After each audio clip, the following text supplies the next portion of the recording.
Здравствуйте, дорогие мои! С вами снова Людмила Вдовиченко. И сейчас мы с вами приступаем к завершающему этапу изготовления нашей блузочки. То есть мы с вами уже отшили сеточку на рукавчиках, на первом и на втором. То есть все рукавчики у нас отшиты, сеточка везде изготовлена. Все, у нас изделие готово полностью. Полностью все у нас готово. Немножечко отпоролось, но это не страшно. Теперь мы переходим к следующему этапу. Какой у нас следующий этап? Ну, конечно же, стирка. Теперь вот это все нам нужно постирать. Сейчас мы с вами... нет. Следующий этап. Это хочется это все надеть и посмотреть, как это все сидит на фигуре. Да? Давайте посмотрим. Ну, давайте посмотрим, что у нас получилось. В общем, блузочку я начала делать еще в феврале, кажется, да? И тогда я была чуток побольше. То есть платьишко у нас было сделано, макет, очень давно. Весной я малеха потеряла в весе. Ну, расстраиваться не будем, это все-таки лето. Вот у нас будет более такой свободный летний вариант. Да, вот болтается. Ну, вот смотрите, плечо. Плечо получилось, легло хорошо. Вот эта высокая головка рукава обеспечивает хорошую такую посадку по плечу. Здесь получилось как бы свободновато. Ну что ж поделаешь. Какой я вам могу дать совет, девочки? Не затягивайте с работой. Старайтесь закончить ее максимально быстро. А то вес наберем, то вес потеряем, как у нас это обычно бывает. Ну, допустим, если вот... какой я могу сейчас на данном этапе дать вам совет в плане свободы облегания. Вот смотрите, вот мы сейчас уберем пару сантиметров вот здесь, движение плечами вверх, вниз, платье возвращается, да? То есть вот это вот вы должны себе запомнить. Нам в платье жить, если мы что-то шьем, то по бедрам оно должно иметь вот какое-то немножечко болтание. Хочется сделать вот так, да, хочется сделать, чтобы было так красиво, облегало. Но смотрите, что происходит, когда вы не даете платью свободу облегания. Подняли плечи, опустили плечи, получили вот эту вот складку. И постоянно делаем вот это вот движение, отдергиваем юбочку. Девочки, сделайте нормальную свободу облегания на свои бедра, чтобы у вас это все при движении возвращалось назад вниз. Ну а сейчас что мы с вами делаем? Снимаем это все, померили, покрутились перед зеркалом, все красавицы. Что получилось, то получилось, уже не переделаешь. Идем в стирку. Да? Идем в стирку. Для следующего этапа нам с вами понадобится стиралка обыкновенная. Да? Берем наше платье, закидываем в машинку и ничего не боимся. Закрываем дверку. Все. Берем колпачок шампуньки для стирки деликатных тканей и заливаем ее в отделение машинки. Залили. Замечательно. Теперь смотрите, включаем машинку. Вот не надо бояться стирать в машинке. Машинка у нас более-менее современная. У нее есть режим ручная стирка шерсть. Да? Обратите внимание, какой она нам предлагает при этом режим. Отжим на 800-ку, то есть это максимально на что она способна. Стирка на 40-ку. Если вы хотите без отжима, да, можно без слива, без отжима выбрать любой режим. Меня вполне устраивает 800. Вещь у нас хлопковая. 40 градусов меня тоже вполне устраивает. То есть все то, что машинка мне предлагает на режиме ручной стирки шерсть, меня устраивает. Нажимаем пуск и на часок расслабляемся. Пусть себе работает. А 800 я оставляю. Вещь хлопковая, да, чтобы она быстренько высохла. Потому что хлопок напитывает очень много воды в себя. Пускай лучше нормально отожмет. Стираем на режиме ручная стирка шерсть.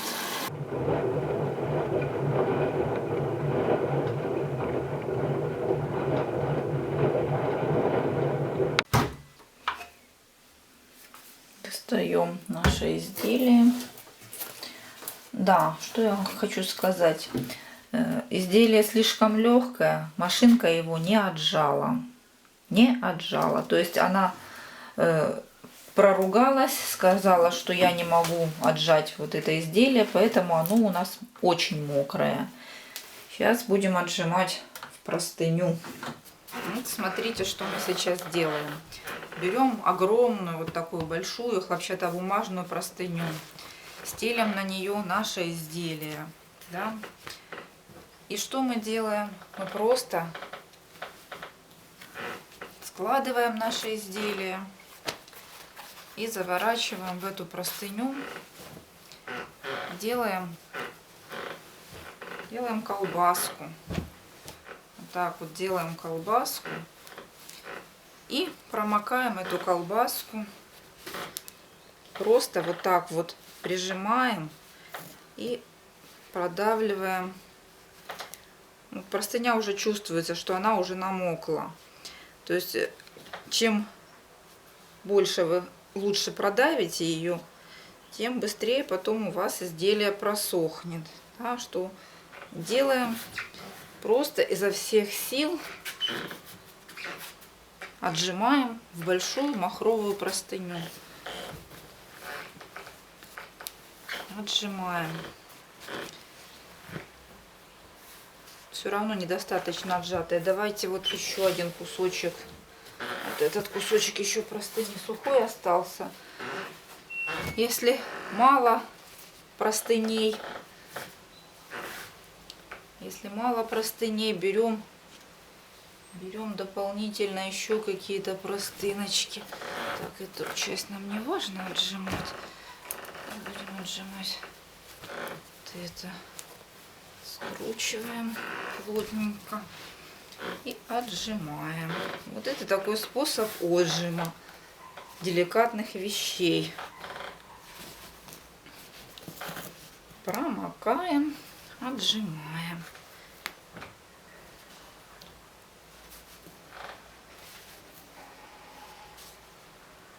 Все, сколько могли, сколько отжали. Достаем. Теперь отправляем наше изделие сушиться в горизонтальном виде. Сейчас я вам покажу фокус со стулом. Смотрите. Вот такой у нас есть стул с решеткой. Если у вас нету сушилки с решеткой, используйте любые подручные средства, которые у вас есть дома. Желательно обеспечить доступ воздуха к изделию с двух сторон. Потому что это хлопок, хоть мы его отжали, хоть на улице и лето, но тем не менее сохнуть это будет долго. Поэтому желательно все это выпрямить, выложить на какой-нибудь решеточке. Если нету сушилки, да, используем любые подручные средства, где можно было бы разместить наше изделие для просушки. Вот хожу, и все мне кажется, что медленно сохнет. Вот я решила сделать такое вот приспособление. Бутылку с круглым донышком, с круглым горлышком отрезала просто вверх. И вот привязала ее вот так к этому. Получается, когда надеваешь блузочку на нее, то как бы спинка и полочка больше не соприкасаются друг с другом, и как бы вентиляция между ними идет. Вот можно и такой вот вариант попробовать использовать для сушки. Не только горизонтальный вид. Ну, самое главное, это же, да, чтобы плечи не вытянулись, чтобы было вот кругленькое вокруг плечей. Да, вот видите, вот как торец плеча кругленький, напоминающий плечо. Вот такая вот бутылочка должна быть. В общем, приколхозила. Изобретаю на ходу. Итак, изделие у нас с вами полностью высохло. Мы с вами его сейчас расположили на гладильной доске. Для того, чтобы удобнее его отутюжить, мы с вами делаем вот такую вот нехитрую операцию. Мы надеваем наше изделие, на гладильную досочку. Для того, чтобы отутюжить его на гладильной доске. Знаете, у меня размер маленький. Боюсь я, что моя гладильная доска слишком большая для моего размера. Но тем не менее, для того, чтобы отутюжить изделие, все-таки на гладильной доске это делать намного удобнее. Мы помним, что ниточка у нас хлопок, да? Мы помним, что ниточка хлопок, но тем не менее утюг ставим на двойку. На двойку. Я не использую никакие прокладки, потому что утюг у меня имеет какую-то там поверхность антипригарную. И вот он у нас уже прогретый. Вот видите, удобно тем первую утюжку делать на макете, да. Мы делаем утюжку на макете. Макет как бы держит форму, и мы можем спокойненько зафиксировать все наши сеточки, все, что у нас вот было. Да, вот давайте вот сейчас спиночку отутюжим. Отутюжим спиночку. Вот, и теперь у нас наша сеточка растянется и будет иметь такую же, как нам надо, форму. Вот смотрите, плечико. Вот, на скруглении, на самом скруглении. Вот здесь. Ну, конечно, для плеча желательно иметь вообще отдельно маленькие подушечки, набитые песочком. Ну, даже на гладилке, вот это вот скругление гладилки можно использовать для того, чтобы отутюжить плечо, да. Вот отутюжили плечико. Давайте второе плечико сюда же с другой стороны подтянем. Да. Сеточку подрастянем. Вот так плечико натянем. Вот смотрите, вся сеточка растягивается. И теперь утюжочком ее с паром, да? Слышно, что утюг у меня с паром. И мы вот это все парим. И вот чем на макете прикольно, тем, что вы, допустим, вы не растянете изделие больше, чем есть макет. То есть тканька, она имеет основу жесткую. И поэтому все, что у нас в тканьке есть, вот я, наверное, чуть-чуть даже гладилку вот сюда подвину, виднее было. То есть и вы не растянете изделие больше, чем нужно. Изделие все равно останется вот это вот бахрома. Аккуратненько ручками поправляем, где что. Да? И вот мы утюжим. Получается, мы утюжим по изнаночной стороне элементов. Да? Элементы у нас пришиты лицом к нашему макету. И поэтому вот тут у меня немножечко отпоролось. Ну, ничего, ручками можно придержать и отутюжить. Вот это я, получается, вчера постирала. Буквально, сутки прошло. Сутки это все у меня сохло. Вот. Видите, вот здесь сеточка чуть-чуть отпоролась, и она вот как бы скукожилась. Здесь придется ручкой придержать и поутюжить так, чтобы она вернулась на свое место. У нас вот линия низа у меня размечена. Вот приблизительно до нее растягиваем. И делаем сеточки, фиксацию. Все, видите? Теперь она зафиксировалась. Зафиксировалась, отутюжилась. И будет все хорошо.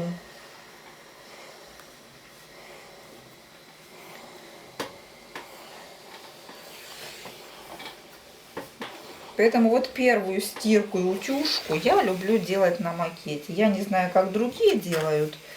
Но вот я для себя решила, что выровнять сеточку и все как бы придать форму изделию правильную легче всего, когда он продолжает быть как бы натянут на макет. Вот смотрите, все, у нас тканька внизу дальше не растянется. Сетку, может быть, вы могли бы еще и потянуть в какую-нибудь степь. но макет вы не потянете. Все, макет у вас остается на месте.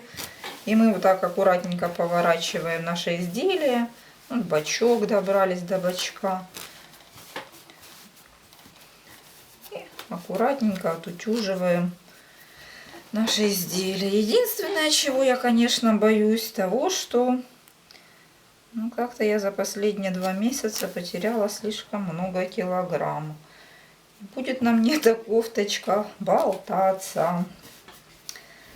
Долго я тянула. Ну ничего, килограмм это дело такое.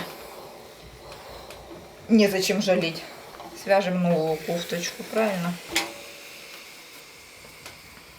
Так. Вот, фиксируем, да? Вот, все подтягиваем. И потихонечку утюжим. Это ничего сложного, совершенно ничего сложного. Так, дальше поворачиваем. Поворачиваем. Поворачиваем небольшими участочками. Нам торопиться некуда. И мы с вами все это аккуратненько делаем. Да, вот даже видно, может на камеру не сильно видно. Видно, что вот растягиваем, даже тканька внутри там выпрямляется до нужного размера. Все, вы потянули, утюжком зафиксировали, элементик каждый поправили, где, если что не так лежит. Вот это мы уже до полочки добрались. Все, да? Теперь у нас все будет зафиксировано. Пар, да? Несмотря на то, что хлопок, я все равно предпочитаю ставить утюг на 2. Ставим на 2 и отпариваем все вот так вот вместе. Пахнет чистенькой. Пахнет чистенькой. Шампунькой пахнет. Так. Бачок.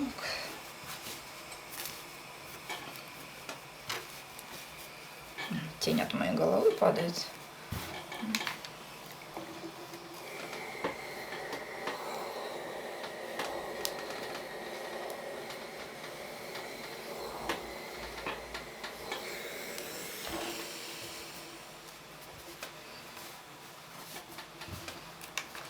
Я в ширину боюсь сильно растягивать, потому что я же вроде как похудела. Лучше тянуть в длину, наверное, чем в ширину. Вот смотрите, все у нас ложится на свои места. Все, прошли по кругу. Еще бачок второй. Еще спереди плечо не захватила. Сейчас еще спереди плечо.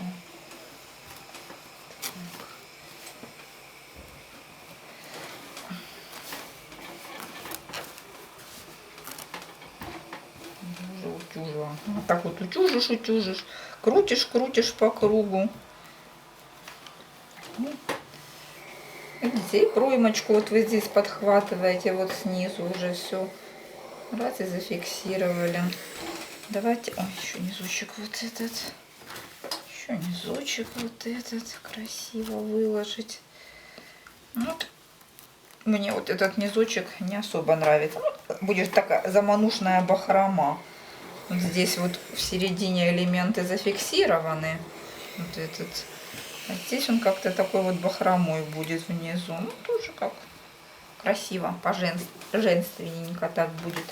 Теперь давайте вот тут вокруг горловинки и плечика. Мы сзади утюжили плечика. Теперь давайте спереди. Вот так вот выложим. Вот у нас узнаваемая линия плеча. Все сейчас будет зафиксировано. Все, нитка хлопок. Нитка очень удобная в работе. Нитка очень удобная в носке. Нитка неприхотливая, да, мы же знаем. Хлопок это хлопок. С шелковыми вещами там, конечно, посложнее. А с хлопком и работать легко, и стирать, и утюжить. И это плечико спереди тоже давайте натянем вот так хорошо на круглую часть гладилочки. Давайте вот так, да? И зафиксируем утюжочком. Все. Да, все, в принципе, вот процесс утюжки у нас закончен. Процесс утюжки у нас закончен. Ну, там еще я на маленьких, может, подушечках рукавчики. Или вот как прям так. Вот рукавчик чуть-чуть зафиксировать. Рукавчик. И с другой стороны. Рукавчик. Так. Эту часть. Ой, полетели. Для рукавчиков я использую бревнышко затянутое. Это для разутюжки таких швов в рукаве. Для разутюжки швов, для труднодоступных мест используем какие-нибудь маленькие подушечки. Так, теперь второй рукавчик тоже. По манжетику пройдемся, да? Пройдемся по манжетику. По манжетику. С этой стороны. Вот. И давайте бревнышко подложим, разутюжим вот этот средний шовчик. Почему бревнышко? Потому что у меня реально это бревнышко. Кусочек доски прямоугольный. Обмотала толстой тканькой. Мне оно удобнее, чем подушки. Оно имеет жесткую форму. Оно никуда не девается, не ломается. То есть как гладильная доска, только маленькая. Поэтому для разутюжки швов мне это бревнышко очень даже очень. Так. Ну, в принципе, все, да? Ну, вот мы с вами добрались до финала. Вот то, чего больше всего хотелось увидеть, да? Что же там внутри, что же там? И теперь вот эти вот все черные ниточки постепенно убираем, вытягиваем их и освобождаем наше изделие от этого макета. Вы понимаете, что вот это самый интересный момент. Что же там? Как оно там с лица все выглядит? Продолжаем аккуратненько подрезать ниточки и освобождать. Так, как будто мы вот по чуть-чуть вот продвигаемся вверх.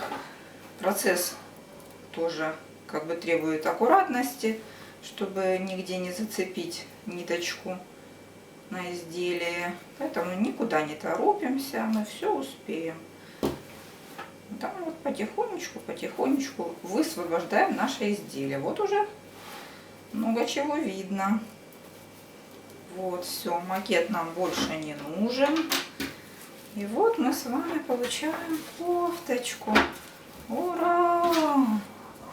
Кофточка получилась. Вот такая масенькая, хорошая кофточка.